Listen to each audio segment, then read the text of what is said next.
Pendant 15 ans, chaque matin avant l'aube, je nettoyais le bureau du PDG. Je connaissais exactement les exigences d'Alexandre Sterling, le bureau organisé à angle droit parfait, une lumière vive inondant les fenêtres immaculées, pas un grain de poussière nulle part. Cet homme était obsédé par les apparences, par le pouvoir, par l'idée de montrer au monde entier sa réussite. Il n'a jamais su que je possédais 60% de cette entreprise. Je m'appelle Michel Chen, bien que tout le monde chez Sterling Enterprises ne me connaisse que sous le nom de Michel le concierge, le type discret en uniforme bleu marine qui vidait leurs poubelles, cirait leur parquet et restait invisible malgré sa présence constante sous leurs yeux. J'avais commencé à travailler ici en 2008, juste après la crise financière. À l'époque, je n'étais pas concierge, mais actionnaire majoritaire et membre du conseil d'administration. Alexandre et moi avions bâti cette société à partir de rien, deux jeunes ambitieux sortis tout juste d'une grande école de commerce, avec de grands rêves et des compétences complémentaires. J'avais les connaissances techniques et la vision stratégique, il avait le charisme et le génie de la vente. Mais Alexandre possédait une autre facette, une cruauté que j'ai découverte trop tard. Lorsque les marchés se sont effondrés et que nos actions ont chuté, il a vu une opportunité. Il a conspiré avec d'autres membres du conseil pour diluer mes parts, prétextant que c'était nécessaire pour sauver l'entreprise. Ils ont convoqué une réunion d'urgence alors que j'étais à l'étranger au chevet de ma mère mourante, sachant que je ne pourrais pas revenir à temps. À mon retour, j'avais soi-disant été évincé. Alexandre avait inventé une histoire sur mon instabilité émotionnelle et mes décisions erratiques en pleine crise, il avait même produit des documents prouvant que j'avais cédé mes droits de vote, des documents que je savais être falsifiés mais que je ne pouvais pas prouver à l'époque. J'ai tout perdu, mon poste, ma réputation, mes amis du milieu, tout s'est évaporé. La campagne de dénigrement orchestrée par Alexandre fut méthodique, aucune autre entreprise ne voulait m'embaucher, et mes économies ont fondu pendant que je menais des batailles juridiques perdues d'avance contre l'armée d'avocats de Sterling Enterprises. C'est alors que j'ai décidé de jouer sur le long terme, j'ai vendu mes dernières parts, à peine 5% de l'entreprise, et j'ai utilisé cet argent pour créer un réseau complexe de sociétés écrans. Puis, en travaillant via divers prête-noms et véhicules d'investissement, j'ai commencé à racheter discrètement les actions de Sterling Enterprises chaque fois qu'elles baissaient. Les plans d'expansion agressive d'Alexandre exigeaient des capitaux constants, créant des opportunités pour que mes entités cachées augmentent leur part. Mais je devais être proche pour observer, attendre et comprendre chaque rouage de l'entreprise. J'ai donc fait quelque chose qu'Alexandre n'aurait jamais imaginé, j'ai postulé comme concierge de l'immeuble. Il ne m'a pas reconnu. Comment aurait-il pu ? Le jeune entrepreneur ambitieux qu'il avait trahi ne ressemblait en rien au concierge d'âge mûr en uniforme élimé, j'avais pris du poids, laissé pousser une moustache, appris à marcher voûté et à me rendre insignifiant. Lorsque le regard d'Alexandre glissait sur moi dans les couloirs, je savais que mon déguisement était parfait. Pendant 15 ans, j'ai regardé Sterling Enterprises grandir, j'ai écouté les conversations des cadres quand ils croyaient être seuls, j'ai lu les documents confidentiels laissés dans les corbeilles, notant quels projets réussissaient et lesquels échouaient. J'ai appris le style de management d'Alexandre, ses faiblesses, sa tendance à surexploiter les ressources de la société. Je connaissais mieux Sterling Enterprises que quiconque, car contrairement à lui, je comprenais le fonctionnement de la base au sommet. Je savais quelles équipes de maintenance étaient sous-payées et frustrées, quels cadres intermédiaires étaient écartés malgré leur talent, et surtout, je savais où se cachait chaque faille de la façade étincelante d'Alexandre.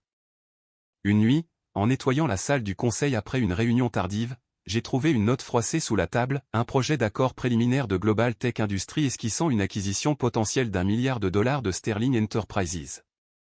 J'ai souri, sachant que mon heure approchait enfin. Alexandre était si focalisé sur le maintien de son image de PDG brillant qu'il avait surendetté l'entreprise. La seule issue était cette fusion, mais il ignorait que l'offre de Global Tech n'était pas une bouée de sauvetage généreuse, mais un piège soigneusement appâté, car personne chez Sterling Enterprises ne savait que je possédais également des parts significatives dans Global Tech Industries. Caché derrière le même réseau de sociétés écrans. J'avais passé des années à influencer discrètement leur direction, les positionnant pour effectuer précisément ce mouvement. J'ai continué ma routine en observant Alexandre parader avec une suffisance croissante. Il adorait tenir salon dans la salle de pause, se vantant d'avoir bâti Sterling Enterprises à partir de rien. Cette fusion cimentera mon héritage, annonçait-il à ses cadres obséquieux, Sterling Enterprises deviendra une puissance mondiale.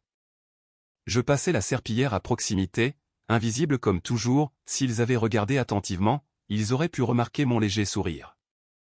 Alexandre n'avait aucune idée que son héritage était sur le point de s'effondrer. L'annonce de la fusion fut rendue publique un mardi, les actions de Sterling Enterprises grimpèrent en flèche. Alexandre était partout, interviews télévisées, portraits dans la presse, tables rondes industrielles. Tout ce qui restait était le vote final des actionnaires et les signatures, une formalité selon lui. Après tout, il pensait contrôler la majorité des droits de vote via ces arrangements. C'est là que mon réseau caché a commencé à émerger. Cela a commencé doucement, une de mes sociétés votant contre les termes de la fusion, puis une autre, et une autre. L'équipe d'Alexandre s'est activée pour identifier ces mystérieux actionnaires, mais mes avocats avaient construit un labyrinthe impénétrable d'entités corporatives couvrant plusieurs pays. Je regardais la frustration grandissante d'Alexandre depuis mon placard à balai. Son bureau parfaitement ordonné devint un chaos de réunions d'urgence, de tasses à café non lavées et de stores de travers. Un soir, j'ai surpris sa voix criant dans son bureau, « Comment ça, vous ne trouvez pas qui possède ces entreprises? Ce contrat doit passer, les prêts bancaires arrivent à échéance. » Il s'est arrêté net, réalisant sa gaffe, mais j'avais entendu la peur dans sa voix. Ce soir-là, en nettoyant son bureau pour la dernière fois, j'ai regardé les trophées célébrant le génie d'Alexandre Sterling. Demain, tout allait changer. Demain, le concierge invisible lui rappellerait l'associé qu'il avait trahi 15 ans plus tôt. J'ai remis son bureau à angle droit, poli ses fenêtres et vidé sa poubelle une ultime fois. Dans quelques heures, Alexandre apprendrait que les apparences sont trompeuses et que le vrai pouvoir ne porte pas toujours un costume de créateur. Le matin de la signature, je ne me suis pas présenté au travail. Je suis allé dans mon petit appartement et j'ai ouvert un placard fermé depuis 15 ans, un costume gris anthracite parfaitement taillé, sobre et discret. J'ai pris mon temps, me transformant de « Michel le concierge » en Michel Chen, actionnaire majoritaire. La moustache avait disparu, laissant place à un visage rasé de près. Je me tenais droit, oubliant la posture voûtée que j'avais maintenue si longtemps. La cérémonie était prévue à 10 h dans la salle de conférence principale. Je suis arrivé à 9 h 45 par le hall principal. Le vigile, Jim, m'a regardé avec étonnement, incapable de m'identifier. J'ai pris l'ascenseur des cadres jusqu'au dernier étage. Quand je suis entré, l'assistante d'Alexandre, Lisa, arrangeait des bouteilles d'eau. « Excusez-moi, monsieur, c'est un événement privé. » J'ai souri, je sais. Je suis actionnaire majoritaire. La salle s'est remplie rapidement. Alexandre est arrivé à 9 h 55, confiant. Il a semblé surpris de voir quelqu'un à sa place habituelle au bout de la table, mais a souri poliment, « Je ne crois pas que nous nous soyons rencontrés. » Alexandre Sterling. Je me suis levé lentement, « En fait, Alex, si. » Sa main s'est figée dans les airs, la couleur a quitté son visage tandis que la reconnaissance s'installait. « Michel » a-t-il murmuré.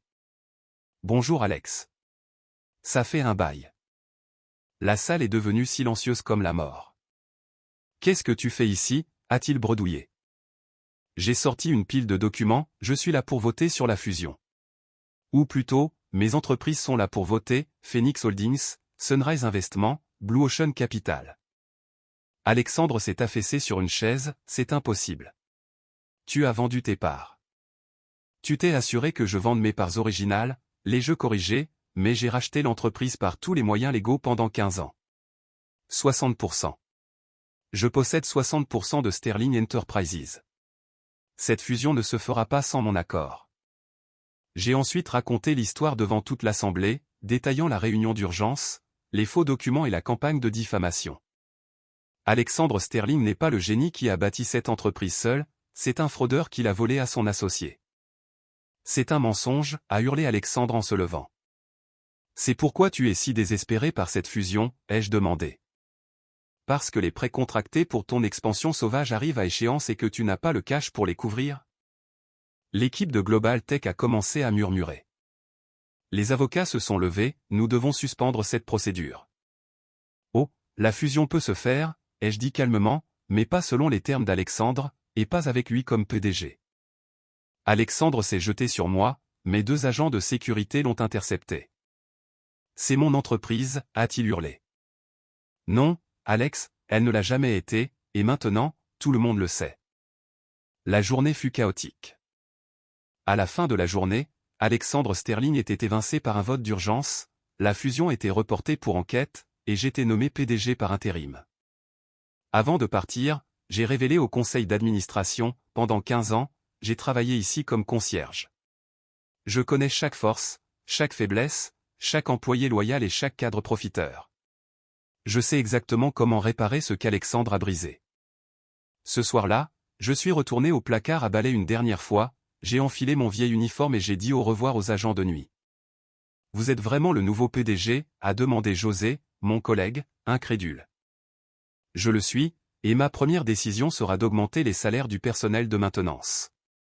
Cette entreprise a été construite sur votre travail. J'ai terminé mon service dans l'ancien bureau d'Alexandre, devenu le mien. J'ai ajusté le bureau à angle droit parfait, non par exigence, mais par habitude. J'ai aperçu Alexandre dans le couloir, escorté par la sécurité avec ses cartons. Il m'a vu dans mon uniforme et s'est arrêté, furieux. « 15 ans ? Tu as passé 15 ans à nettoyer des toilettes juste pour te venger ?» J'ai souri, redressé à ma taille réelle. « Non, Alex. J'ai passé 15 ans à apprendre chaque détail de l'entreprise que tu pensais m'avoir volé. Le ménage était juste un travail honnête, quelque chose que tu n'as jamais compris. » Il est parti sans un mot. Le lendemain, je suis revenu en costume, mais j'ai fait savoir que ma porte était toujours ouverte. J'avais appris que le cœur d'une entreprise n'est pas dans le bureau du PDG, mais chez ceux qui travaillent dans l'ombre.